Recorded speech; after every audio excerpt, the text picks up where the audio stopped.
Unfortunately, I do think that, people with uteruses have been caught up in, marketing and social programming where we really haven't put periods, menses, under a closer lens so we can understand what's really happening. Plus, think about the research aspect of it all. We really have been understudied. We're one of the most understudied groups of people, menstruating people. So I think that's part of where it becomes this challenge because there's just not the information circulating to educate us, all of us, honestly, about the power within having a menses cycle.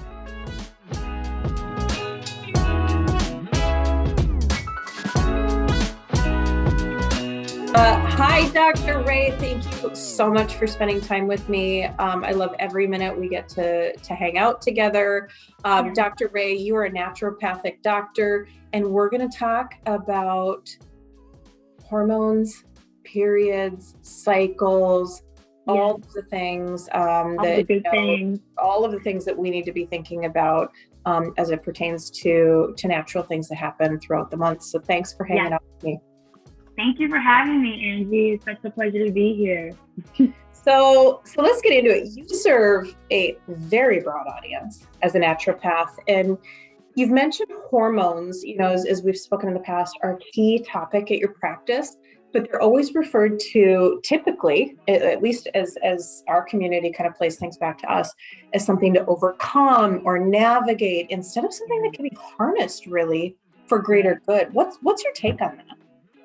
Yeah, so unfortunately, I do think that, people with uteruses have been caught up in, marketing and social programming where we really haven't put periods, menses, under a closer lens so we can understand what's really happening. Plus, think about the research aspect of it all. We really have been understudied. We're one of the most understudied groups of people, menstruating people. So I think that's part of where it becomes this challenge because there's just not the information circulating to educate us, all of us, honestly, about the power within having a menses cycle and the benefits that it brings, and understanding that this terminology around overcoming it or trying to, struggle with your hormones, it really isn't your body and your hormones that's the crux or the issue.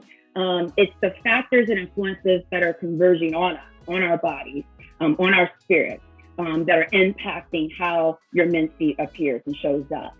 So we can start to think about more of it along the lines of what are the tools, the education, and the resources we need, even the community that we need to support us, so that we can really honor this special part of our biology. I love what you're saying because it has been this has existed for, I don't know, hundreds, thousands, potentially millions of years. Nobody really knows. Since the dawn of time. For us, the dawn of time, right? And to your point, it does feel like it is a little bit stigmatized, but to your point, I mean, you've mentioned this to me before. How do we think about your cycle, or how your cycle can deliver almost superpowers or different things to be aware of throughout the month? Instead of looking at it like it is something to navigate, how do we look at it as something to harness, right? And appreciate. Absolutely. It's all about perspective.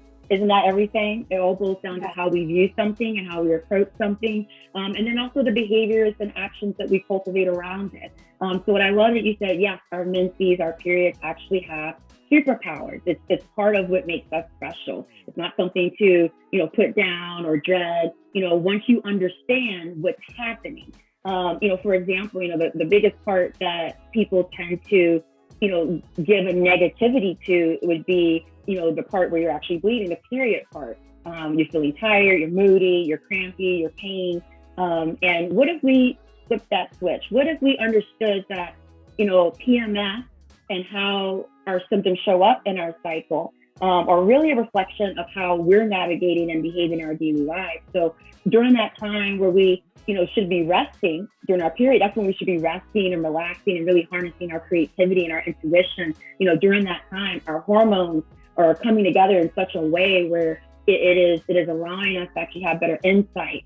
And so instead of trying to have everything jam-packed or planned or go from one thing to the next, slowing down. And at one point, in indigenous cultures, that would be part of it. It was expected that around that time, there would be women in the village that would go into a hut, into a red tent, so to speak, in some cultures. Now, part of that was also patriarchal stuff of, segmenting us all like, ew. Yeah. Where we don't want to see that, we don't want to feel that. And there was some stigmatism there, whether, it made us unclean and impure. And that's still part of that stigma that we're fighting today, is that it doesn't mean that we're impure, unclean. It just means that our body is resetting. So when you understand the superpower piece, means the cycle represents where we have an opportunity to reset. And this is the infradian rhythm. We heard of circadian rhythm, our day and night cycle. But our menses is our infradian rhythm that allows us to reset longer than just daily. So, whatever that is for you, it's getting into that rhythm and understanding what is your cycle. How does your body behave at different parts of your cycle? And when you understand that, then you can leverage what each hormone brings to the table. So once you get out of your period, you start to go into ovulation. That's typically when we have higher energy, because our hormones are rising, estrogen, testosterone. We feel that our skin looks better. Usually our hair is softer and nicer and shinier. We're more social, we're charming. That's all part of that superpower. So that's the time to do social events. That's the time, if you're going to do high intensity interval training for workouts, that's where your body's going to love it. That's the time where you might even find, eating more, makes you feel better. That's a superpower. And then as you get into that next phase, that luteal phase of the cycle, going from like day 14 to about day 20, day 21, just out of that ovulation, that's when you're going to start to see where things are winding down a bit and starting to like reset again right before the menses start. So that's what we should be doing too, winding ourselves down, starting to close out our projects, starting to finish up whatever we were getting done during that ovulation period, taking names, getting things done. Now we're going to start to slow things down so we can get ready for that rest period. And when you start to honor that cycle of what's happening in the hormones and how you're feeling, instead of thinking like, oh, my body's not doing what I wanted to do, but rather you recognize my body's doing what it's supposed to do, and I just need to meet it where it's at. I need to make sure I'm giving it grace. I need to make sure I'm supporting it and listening to it. Then you start to realize, okay, this isn't going to be something negative that's going to happen to me every month. This is actually something good, and I can look forward to the different parts that it brings. I have no words. I think what you're saying is amazing. I think the real talk also is, moving from stigma to education, right, to understanding, to celebration, right, to honor, right? And like the whole spectrum that exists and all of this, I feel it, right? And my different energy levels throughout the month and the things that I'm more attracted to doing or being or eating or whatever it is. But I got to be honest with you, it's a lot. It is so much to keep track of. And so all the things you're saying are incredibly valid. How do I put this into real practice, or how do I, because I'm not looking at my cycle throughout the month all the time and counting which day I'm on and how to navigate this. So how do we think about this day to day, and how can this help bring us comfort throughout the month as we work on ourselves?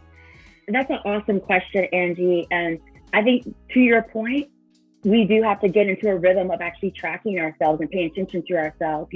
It's funny because women are such good trackers and reporters. That's one of our skill sets that I'm sure corporate America loves.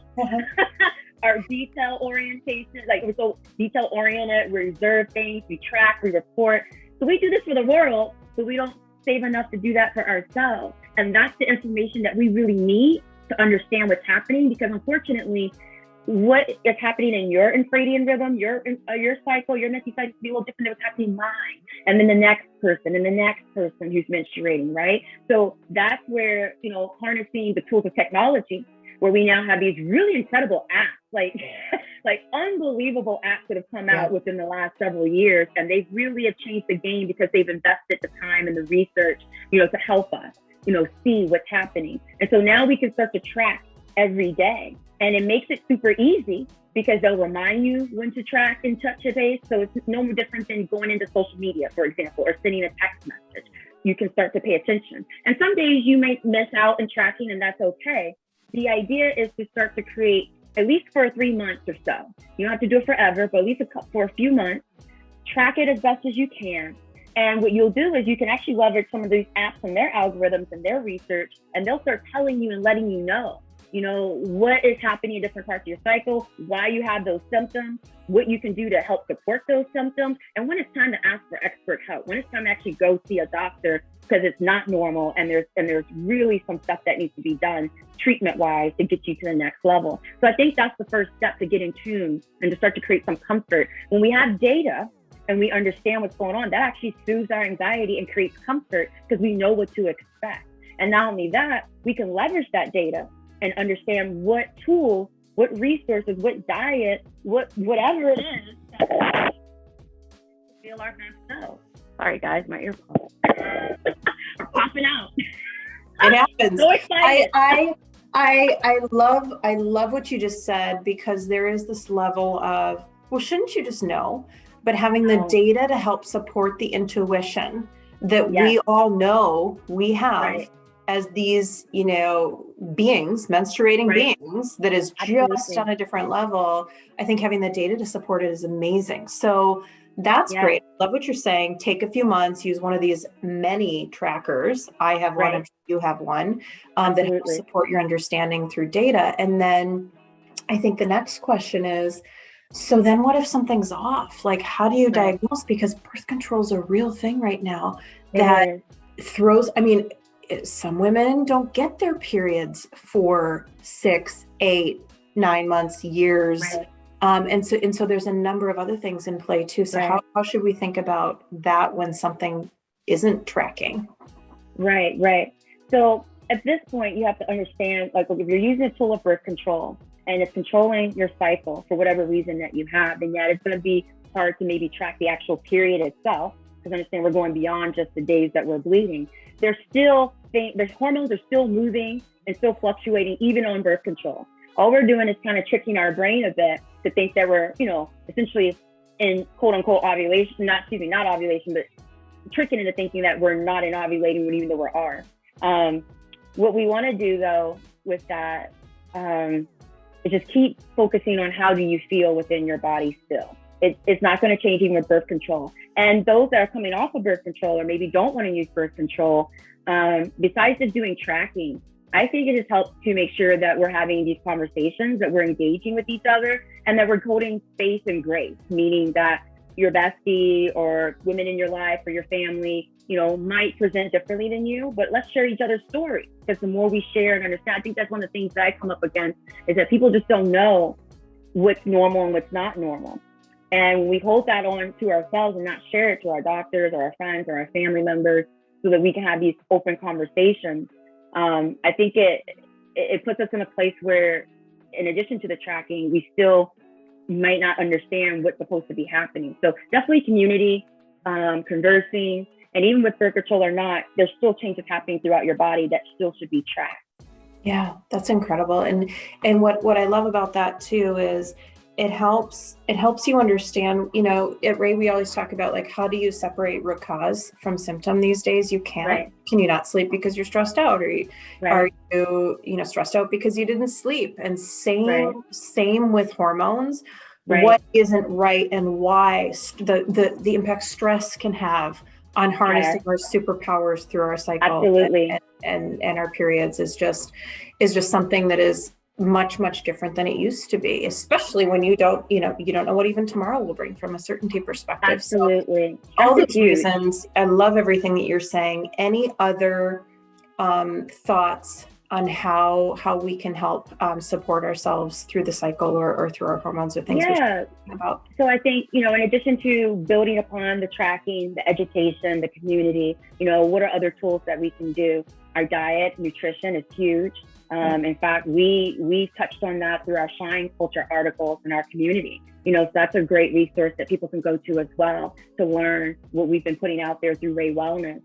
How to get in tune with your body, how to support your body.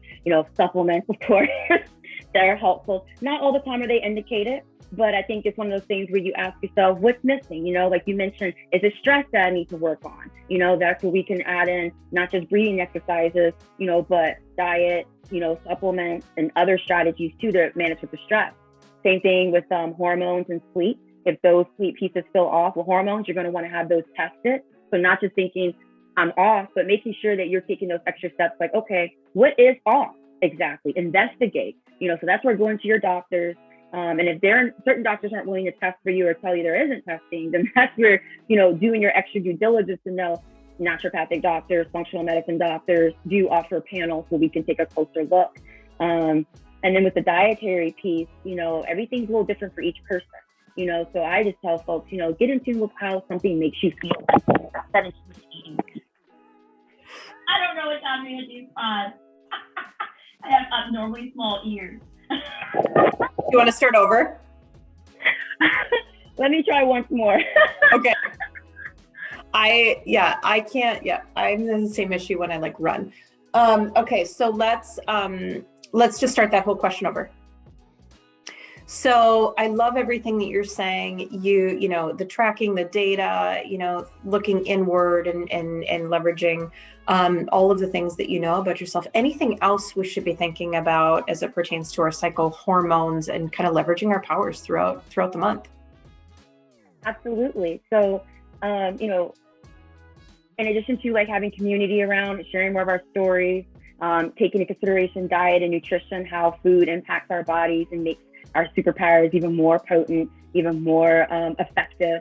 Also, I think leveraging testing with certain doctors, if you feel like something's really off, even with, taking supplements, tracking your cycle, eating well, things still feel off, that's the time where you want to do more investigation. Make sure you're not missing out on an important diagnosis and getting the right kind of support that you need. Because all of us have different needs at the end of the day. And I think that's really the take home is you have to do what works best for you, and that's why I say when we share our stories, we also are sharing our experiences, we're sharing, our solutions with each other. And ultimately you're able to figure out what's going to work best for you just by trial and error. Sometimes that's really what it is. We're just doing trial and error. That's how I got to where I'm at and feeling good in my body and my menses. There's a lot of trial and error. So being patient too, making sure to be patient and giving yourself grace. This is incredible. You're always a wealth of knowledge. You are Shine. I always love spending time with you. Thank you. And I love flipping it from how do you navigate, deal with, your cycle to really, this is something super powerful and can be in a good way. If you leverage it and think about it right. So thanks for all your thoughts. And thanks for spending time with us. Thank you so much.